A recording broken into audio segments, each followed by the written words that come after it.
दोस्तों six pack body कैसे आप बनाएं, इस ऐप्स की लिंक वीडियो के डिस्क्रिप्शन में दे रखी है दोस्तों। क्लिक करके डाउनलोडिंग कर लेना। उस ऐप्स को मैं ओपन करता हूं।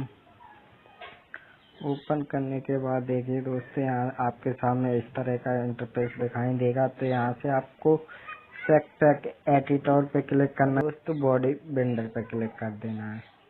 तो यहाँ से देखिए दोस्तों, मैं सिक्स पैक पे एडिटर पे क्लिक कर देता हूँ। यहाँ से आप कैमरे से फोटो लेना चाहते हैं, कैमरे से, गैलरी से तो गैलरी से। यहाँ से फोटो लेने के बाद देखिए दोस्तों, इस फोटो को जितना आप साइज बड़ा करना चाहते हैं उतना कर लेना है। यहाँ से आपको डन कर देना है।